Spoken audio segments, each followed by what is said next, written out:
Next आसन का नाम है समस्थिति। समस्थिति मतलब पोस्चर ऑफ इक्विलिब्रियम। मैं अभी आपको जब स्थिर प्रार्थना आसन के बारे में बता रहा था तो अब मैंने इस वर्ड का यूज किया था, समस्थिति, पोस्चर ऑफ इक्विलिब्रियम। देखिए कोई भी पोस्चर जिसमें आपका लेफ्ट बॉडी पार्ट और राइट बॉडी पार्ट 100% सिंक में हो उसको आप समस्थिति बोल सकते हैं। जैसे कि स्थिर प्रार्थना आसन में नमस्कार में थे तो आधी बॉडी लेफ्ट की आधी बॉडी राइट की परफेक्ट सिंक में थी, ठीक है, यानी कि दिखने में प्रॉपर सिंक में, ठीक है। वैसे ही अब ये जो नेक्स्ट पोस्चर है ये तो रियल में इसका नाम ही स्थिर प्रार्थना आसन रखा है मैंने। आपने बहुत सारे आयुर्वेदिक मेडिसिन के कवर में, जैसे अगर मेडिसिन की बॉटल है उसके कवर में ये फोटो देखी होगी। जैसे ही मैं इसको करूंगा आपको याद आ जाएगा।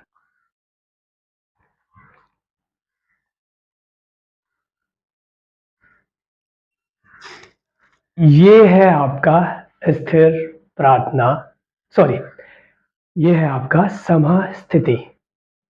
देखिए समस्थिति यानी कि पोस्चर ऑफ इक्विलिब्रियम जिसमें मेरा राइट बॉडी पार्ट और left body part are in perfect sync, ठीक है। अब ये आसन जो है इसको भी हठ योगा का हिस्सा बनाना पड़ेगा आपको, यानी कि इसको भी आपको 3 से 7 मिनट का टारगेट बनाना है। शुरुआत वही 1 मिनट से शुरू कीजिए, फिर धीरे धीरे उसको 2 3, फिर 3 क्रॉस करेंगे। 3 इज क्या है, बेसिक लेवल है। फिर 3 से 5 तक थोड़ा इंटरमीडिएट लेवल जाएगा, फिर 5 to 7 एडवांस लेवल हो जाएगा। तो आप धीरे धीरे ले जा सकते हैं। तो देखिए ये है समस्थिति। समस्थिति मतलब है पोस्चर ऑफ इक्विलिब्रियम। ये भी उतने ही फायदे देगा जितना स्थिर प्रार्थना आसन से फायदे होते हैं आपको। पहला फायदा, left and right body sync बढ़ेगा आपका। आपके left hand and right hand का कोऑर्डिनेशन अच्छा होगा। आपके लेफ्ट पैर एंड राइट पैर का कोऑर्डिनेशन अच्छा होगा। और आप इसकी वजह से आपके लेफ्ट ब्रेन और राइट ब्रेन का कोऑर्डिनेशन भी अच्छा होगा। Left brain right body part को कंट्रोल करता है, right brain left body part को कंट्रोल करता है। तो वो जो नर्वस सिस्टम है वो भी अच्छा होगा आपका। जब आप इसमें हाथों को साइड में स्ट्रेच करते हैं ऐसे, तो आप देखेंगे धीरे धीरे जैसे जैसे इसकी आप होल्डिंग कैपेसिटी बढ़ाएंगे तो आपके ना ये एरिया पेन करने लगेगा। तो ऐसे लोग जिनको फ्रोजन शोल्डर है, ये शोल्डर का मूवमेंट स्टिफ हो गया है, शोल्डर ये वाला इसका मूवमेंट कम हो गया है, यहाँ पे जब आपका पेन होगा तो ब्लड सर्कुलेशन इंटेंस होगा, उसकी वजह से इस शोल्डर की मसाज होने लगेगी। तो उसकी वजह से आपका रेंज ऑफ मोशन इस हाथ का अच्छा हो जाएगा। और अगर इस साइड है तो इस साइड का रेंज ऑफ मोशन अच्छा हो जाएगा। तो पहला तो हो गया फ्रोजन शोल्डर वालों के लिए बहुत अच्छा होगा। दूसरा, आपके आर्म्स वीक है, स्ट्रेंथ नहीं है, पुशअप नहीं कर पाते हैं, तो वो स्ट्रेंथ बढ़ेगी। आपको टेनिस एल्बो का इश्यू है तो आप खाली इसको होल्ड करके आपके इस टेनिस एल्बो के एरिया के रेजिस्टेंस पावर को बढ़ाएंगे तो उसकी रिकवरी मिले अच्छी होगी। और आपको इससे ये पता चल जाएगा कि आपका राइट हैंड ज़्यादा स्ट्रॉन्ग है या लेफ्ट हैंड ज़्यादा स्ट्रॉन्ग है। जैसे कि मैं लेफ्ट हैंड ही हूँ तो मेरा लेफ्ट हैंड इसको इस पोस्चर को लेफ्ट हैंड से होल्ड करना ज़्यादा ईजी होगा और लेफ्ट में राइट में मेरा जल्दी पेन बिल्डअप होगा। तो इसकी वजह से लेफ्ट एंड राइट की स्ट्रेंथ अच्छी हो जाएगी, दोनों का स्ट्रेंथ अच्छा हो जाएगा। और आपको भगवान ने 2 हाथ दिए तो दोनों का यूज़ कीजिए, ठीक है। साथ में जब हम इसमें गैप बढ़ा देते हैं तो इसमें ना सेंस ऑफ बैलेंसिंग थोड़ा ईज़ी हो जाता है। जैसे स्थिर प्रार्थना आसन में तो पैर जॉइंट थे तो उसमें बैलेंसिंग ज़्यादा टफ होती है, इसमें बैलेंसिंग बहुत ईज़ी है। इसमें आप बैलेंस कर सकते हैं। और इसको करने का तरीका क्या है, आपने अपने हाथों के पैरों के बीच में गैप किया, उसके बाद आपको क्या करना है, जो ये घुटने हैं ना और ये एल्बो है, आपको कितना गैप करना है पैरों के बीच में। देखिए एक तो है कि ईज़ी कर लीजिए, आपको लगता है इतना मेरे लिए अभी बिगिनिंग में कंफर्टेबल है, इतना ही करिए, कोई ज़रूरी नहीं है सीधे आप बिल्कुल मैक्सिमम स्प्लिट पे चले जाएँ, जी नहीं, आराम-आराम से। योगा बड़े आराम से किया जाता है और उसके रिज़ल्ट बहुत फ़ास्ट होते हैं। अगर योगा आप फ़ास्ट करेंगे उसके रिज़ल्ट आएँगे ही नहीं, नुकसान होंगे, ठीक है? इसलिए योगा को डिटेलिंग में करिए। मैंने बोला है ये तो बेसिक लेवल है, अभी चलेगी, बहुत ज़्यादा थ्योरी पे काम होगा, बेस स्ट्रॉन्ग बनाना है। जब कोई मकान आप बनाते हैं तो फाउंडेशन बनाने में बहुत टाइम लगता है, मकान तो फिर आराम से खड़ा हो जाता है, वही कर रहे हैं हम, फाउंडेशन बना रहे हैं। तो प्लीज़ आराम से, स्लो एंड स्टेडी, ठीक है। तो आप कैसे चेक करेंगे कि दोनों पैरों के बीच में कितना गैप करना है? आपको ये देखना है कि ये घुटना अपने एल्बो से स्ट्रेट लाइन बनाए, बस। अगर यहाँ से मैं ड्रॉप करूँ लाइन तो स्ट्रेट लाइन पे आ जाए, इतना, ये मैक्सिमम होना चाहिए आपका, ये देखिए। तो मैं ये देख रहा हूँ, तो मुझे लग रहा है इतना गैप मेरे लिए बहुत है जिसमें मैं इसको अच्छे से सिंक में होल्ड कर पाऊँ। दोनों हाथ स्ट्रेट होने चाहिए, शोल्डर ऐसे नहीं होके खुले होने चाहिए बिल्कुल, ऐसे खुल के, और आप आई लेवल पे देखिए और इसमें दोनों पैरों पे वेट देखिए। बस, इसको मैराथन होल्ड कीजिए। मैराथन होल्ड मतलब 3 से 7 मिनट। लीजिए इसके फ़ायदे। लेफ्ट एंड राइट बॉडी का सिंक अच्छा होगा, फ्रोजन शोल्डर का इश्यू है वो ठीक होगा। शोल्डर की एरिया में शोल्डर वीक है, नेक में स्प्रेन आता है, नेक में बार-बार स्प्रेन आता है, सर्वाइकल का इश्यू है, वहाँ ब्लड सर्कुलेट होगा।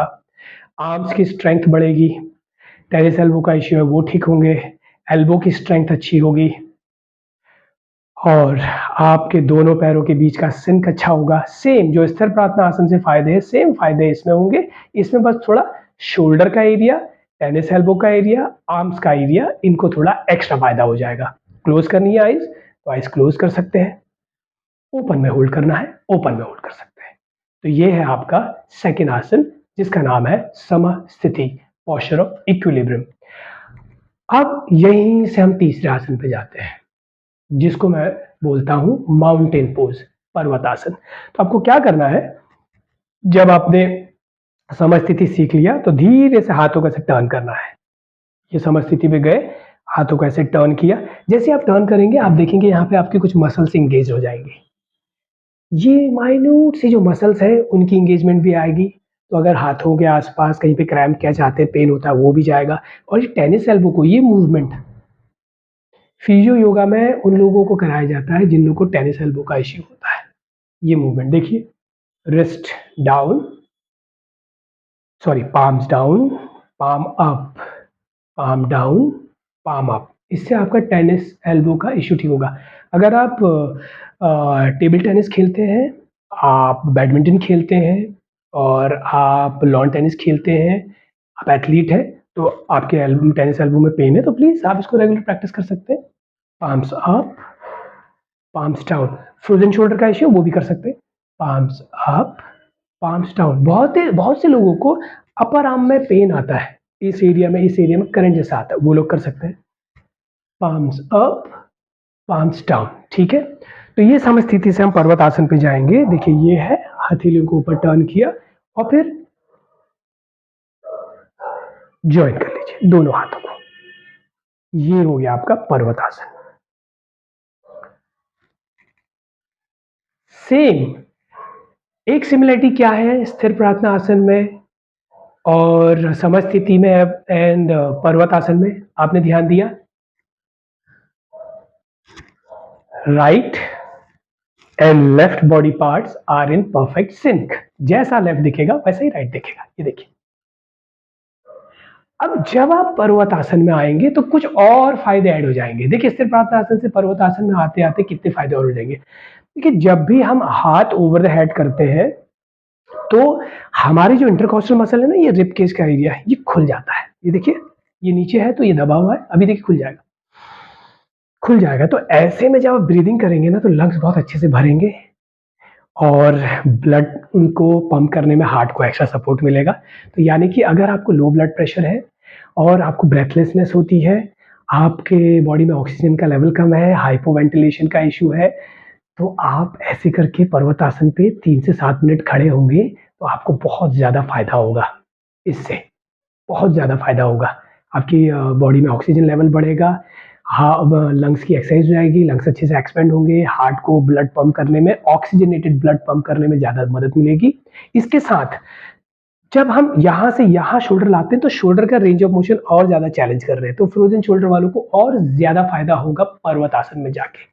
अगर स्थिर प्रार्थना आसन में, नमस्कार में, अगर आप फ्रोजन शोल्डर वालों को 5 टू 10% फायदा हो रहा है, तो समस्थिति में उनको 50% फायदा होगा और पर्वत आसन में जाके उनको 100% फायदा होगा। एक तो ब्लड सर्कुलेशन रिवर्स होगा, वैसे in general towards the gravity blood circulate करता है तो आपके शोल्डर से फिंगर टिप की ओर जाता है, इसमें उल्टा जाएगा, फिंगर टिप टू शोल्डर की ओर जाएगा। तो जिस भी वजह से फ्रोजन शोल्डर का इश्यू आ रहा है, मसल के टाइट होने की वजह से, जॉइंट्स के स्टिफ होने की वजह से, वो चीज़ आपके धीरे-धीरे नरिश होगी। तो ये देखिए, ये गए तो किस-किस के लिए, फ्रोजन शोल्डर के लिए अच्छा है, लो ब्लड प्रेशर के लिए अच्छा है, ब्रेथलेसनेस के लिए अच्छा है, रिब केज को एक्सपेंड करेगा, लंग्स की इनहेलिंग कैपेसिटी बढ़ाएगा, हार्ट को ब्लड पंप करने में हेल्प करेगा। साथ में again the same thing, left and right body coordination बहुत अच्छा हो जाएगा आपका।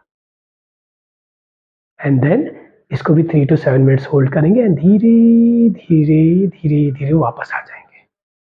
और उसके साथ-साथ आपको ये भी समझना पड़ेगा, मैं शायद बहुत सारे फ़ायदे बताना भूल जाऊँ, बट आप एक काम कर सकते हैं, आप अगर ये वीडियोज़ देखें, आपको पसंद आए, तो आप अपनी जो भी प्रॉब्लम है वो लिख सकते हैं और मुझे मैसेज में डाल सकते हैं, ताकि कमेंट में डाल सकते हैं, ताकि मैं उसका जवाब दे दूँ कि आपको कौन से आसन करने चाहिए, कौन से नहीं करने चाहिए।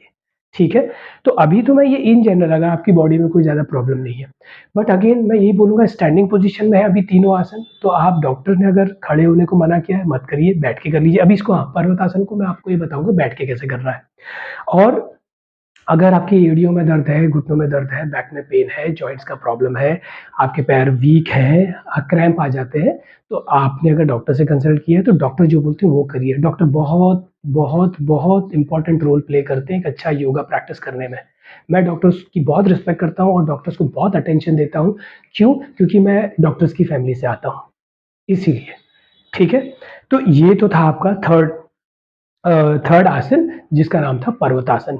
तो पर्वतासन क्या करेगा, अगेन लेफ्ट एंड राइट का सिंक अच्छा करेगा, आपके पैरों में खड़े होने की कैपेसिटी बढ़ाएगा, ज़्यादा देर चल नहीं पाते हैं, ज़्यादा देर वॉक नहीं कर पाते हैं, रन नहीं कर पाते हैं, तो वो कैपेसिटी बढ़ाएगा। बट आप करना चाहते हैं, जैसे कि आप वॉक करने जाते हैं, आपको लगता है यार मुझे 30 मिनट वॉक करना था, मैं तो 15 मिनट में थक गया या थक गई, यार मुझे रनिंग करना था, मैं तो 10 मिनट में थक गया। तो ऐसे में आप ऐसे पोस्चर करिए, ये पोस्चर आपको बैकअप देंगे रनिंग में, वॉक में।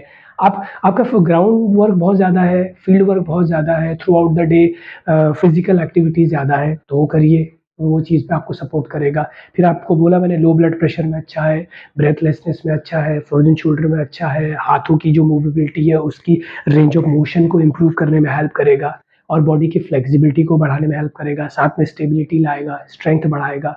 ये एक तरीके से एंशिएंट आसन है, पर्वतासन। एंशिएंट आसन मतलब 5000 साल पहले ये आसन बनाए गए हैं। ये स्थिर प्रार्थना आसन और समस्थिति और ये तीनों एंशिएंट है। एंशिएंट आसन का फ़ायदा क्या है? जैसे कि पुराने चावल सबसे ज़्यादा फ़ायदेमंद होते हैं, पुराना घी सबसे ज़्यादा फ़ायदेमंद होता है, पुरानी वाइन सबसे ज़्यादा अच्छी होती है, पुराना शहद। ऐसे ही पुराने आसन, ये आसन आज से 5000 साल पहले डिज़ाइन किए जा चुके हैं। तो सोचिए उस टाइम के लोगों का ब्रेन कैसा था, उस टाइम के लोगों का शरीर कैसा था, उस टाइम के लोगों का खाना कैसा था, उस टाइम की नेचर कैसी थी, उसका इम्पैक्ट कितना अच्छा आएगा आपके शरीर में। तो इस चीज़ को सोचते हुए करिए। ये तीनों को हठ योगा का पार्ट बना सकते हैं आप, 3 to 7 का टारगेट रख सकते हैं, छोटे से शुरू करके बड़े पे। अब देखिए, अगर आपको ना स्टैंडिंग पोज़ीशन में पर्वतासन करने में प्रॉब्लम हो रही है, समस्थिति करने में प्रॉब्लम हो रही है और डॉक्टर ने खड़े होने को मना किया है, तो आपके लिए सॉल्यूशन है। इसके एक स्टेज डाउन जाते हैं, इसको और ईज़ी करते हैं। तो चलिए अब मैं आपको बताता हूँ कि अगर आपको इसको बैठ के करना है तो कैसे करेंगे। चलिए लेट्स स्टार्ट। तो अगर आप स्थिर प्रार्थना आसन या फिर समस्थिति या फिर पर्वतासन स्टैंडिंग पोजीशन पे नहीं कर पाते हैं, आपके पैरों में दर्द होता है या डॉक्टर ने आपके किसी भी फिजिकल कंडीशन की वजह से आपको मना किया है, तो वही चीज़ आप बैठ के कर सकते हैं। ठीक है? तो देखिए मैं बैठा हूँ, इसको सुखासन बोलते हैं। सुखासन मतलब जिसमें आपको सबसे कम डिस्कम्फर्ट हो, तो ये मेडिटेशन वाला पोज़ भी रहता है आपका। तो इस पे आप बैठ जाइए ऐसे क्रॉस लेग और फिर सेम चीज़ जो आपने स्टैंडिंग पोज़ीशन में किया, पहले नमस्कार मुद्रा, ये इस पे बैठिए। तो होगा क्या, जब आप बैठ के नमस्कार मुद्रा करेंगे तो यहाँ पे इसका इमोशनल, मेंटल एंड स्पिरिचुअल फ़ायदा ज़्यादा हो जाएगा फिज़िकल के मुकाबले। ठीक है? नमस्कार मुद्रा। नमस्कार मुद्रा की क्या डिटेलिंग है? देखिए, नमस्कार हम कब और किसको करते हैं? जिसके लिए हमारे दिल में रिस्पेक्ट होती है, जो हमारे हमसे बड़े होते हैं और जिनको हम वेलकम करते हैं। तो ये मुद्रा आपके अंदर थैंकफुलनेस, वेलकमिंग का एक नेचर, एक्सेप्टेंस का नेचर, हम्बल होने का नेचर, ये डेवलप करता है, वो इमोशन को डेवलप करता है। ये आपको थैंकफुल होना सिखाता है, झुकना सिखाता है, आपकी ईगो को मारना सिखाता है, आपको अपने से सामने वाले की रिस्पेक्ट करना सिखाता है, आपको अपने से सामने वाले को अपने से छोटा न समझने देने की फीलिंग्स को बढ़ाने में हेल्प करता है। तो नमस्कार मुद्रा। तो इस पे आप ऐसे बैठ सकते हैं। हठ योगा का पार्ट मुद्राएँ जो है हठ योगा का पार्ट है। बाद में जब मैं आपको एडवांस लेवल पे ले जाऊँगा तो मैं आपको सारी मुद्राओं के बारे में और हठ योगा के बारे में सिखाऊँगा। मैंने आप लोगों को बताया है कि लोग अष्टांग योगा बोलते हैं, मैं नौ अंग योगा बोलता हूँ क्योंकि मैंने धारणा के बाद जो ध्यान आता है, यम, नियम, आसन, प्राणायाम, प्रत्याहार, धारणा के बाद मैंने हठ जोड़ा है, फिर ध्यान एंड फिर समाधि।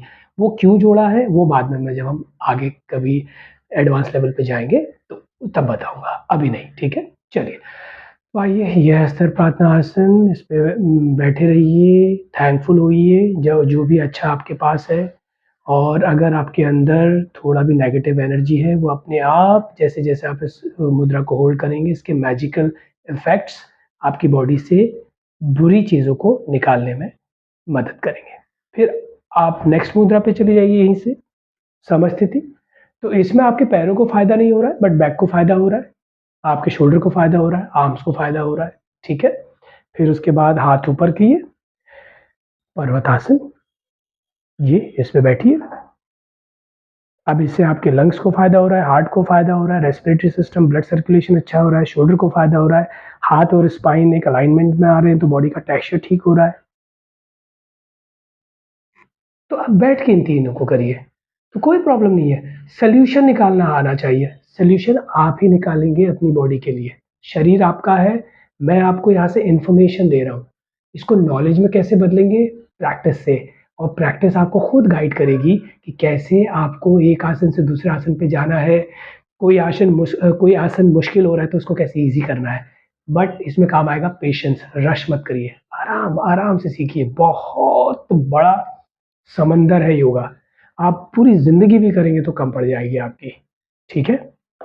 तो ये मैंने आपको बताया कि ये 3 आसन अगर खड़े होके नहीं हो पा रहे तो बैठ के कैसे करेंगे। अब हम जाएँगे एक नेक्स्ट सिटिंग पोज़ पे जिसको मैं बोलता हूँ वज्रासन, ठीक है?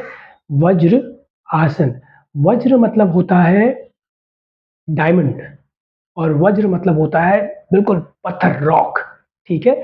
तो ये आसन जैसे कि इसका नाम है वज्रासन, ये क्या करेगा रॉक जैसा आपके शरीर को स्ट्रॉन्ग बना देगा और डायमंड के जैसे स्पार्क आएगा आपके शरीर में, चमक आएगी। कैसे आएगी? आइए इसको डिकोड करते हैं। तो वज्रासन पे कैसे बैठेंगे आप? पहले मैं आपको फ्रंट से दिखाता हूँ, फिर मैं अच्छे से आपको समझाऊँगा कैसे करना है। तो मान लिया ये आप बैठे योगीज़ स्क्वाट्स पे, इसको योगीज़ स्क्वाट्स बोलता हूँ मैं। धीरे-धीरे घुटनों को ज़मीन पे रखना है, फिर टो को पॉइंट आउट करना है और ऐसे पैरों को फ़ोल्ड करके हाथ थाइज़ पे रख के बैठना है। ये है वज्रासन। आइए साइड से देखेंगे।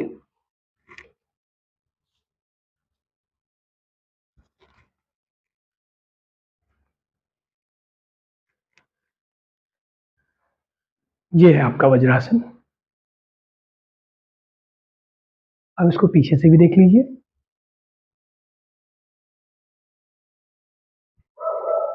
ये है, ठीक है? शोल्डर रिलैक्स्ड, लोअर बैक हल्का-सा पुश रहेगी, दोनों टोज़ जॉइन रहेंगे, दोनों पैरों के बीच में गैप रहेगा। आप पेल्विक फ्लोर को अपने हील के ऊपर रखेंगे और हाथ थाइज़ पे रख के इस पे बैठेंगे। इस साइड से भी देख लीजिए।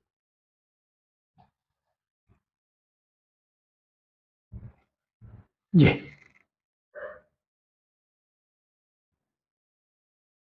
ये है आपका वज्रासन। देखिए वज्रासन में जो टो है वो आउट है, ठीक है? वज्रासन लोग बोलते हैं कि वज्रासन आपके डाइजेस्टिव सिस्टम को हिट करता है, ठीक है? अगर आप खाना खाने के बाद जस्ट खाना खाने के बाद भी बैठ सकते हैं वज्रासन पे, तो ये आपके डाइजेशन को सपोर्ट देगा। बट मैं यहाँ पे आपको बोलूँगा कि आप कभी ऐसा ना करें। लोग बोलते हैं कि आप खाना खाने के सीधे बाद वज्रासन में बैठ सकती हैं या डाइजेशन को पुश करेगा। याद रखिए आपको कोई भी ऐसी चीज़ नहीं करनी है जिससे आपके बॉडी का जो नेचुरल सिस्टम है वो वीक पड़े। अब मैं यहाँ क्या बोलना चाह रहा हूँ ध्यान से सुनिएगा। अगर आप खाना खाने के बाद सीधे वज्रासन पे बैठने की आदत डालेंगे, तो आपको नहीं लगता कि आपकी बॉडी की जो एक नेचुरल थोड़ा कैपेसिटी है डाइजेशन करने की, एसिमिलेशन करने की, लार्ज इंटेस्टाइन की वेस्ट मटेरियल को आगे पुश करने की, स्मॉल इंटेस्टाइन की न्यूट्रिएंट्स को एब्ज़ॉर्ब करने की कैपेसिटी जो नेचुरल है, चाहे वो 20% ही हो, उतनी अच्छी ना हो, जो नेचुरल है, वो भी खराब हो जाएगी। अगर आप किसी अपने डाइजेशन को हैंडीकैप बना देंगे किसी आसन का, योगा बोलता है आपको हैंडीकैप नहीं बनाना है, आपको हर चीज़ की एक्जिस्टेंस को रखते हुए वर्कआउट करना है। अब मैं इसको और अच्छे से समझाता हूँ। देखिए वज्रासन ना आप अपने वर्कआउट का हिस्सा बनाइए अगर आपको डाइजेशन में प्रॉब्लम है।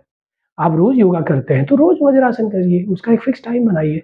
बट खाना खाने के बाद अगर आप वज्रासन करेंगे तो आपकी ब्रेन और उस आसन की एक मेमोरी बन जाएगी, तो जब तक आप वज्रासन नहीं करेंगे, तब तक आपकी बॉडी खाना नहीं पचाएगी।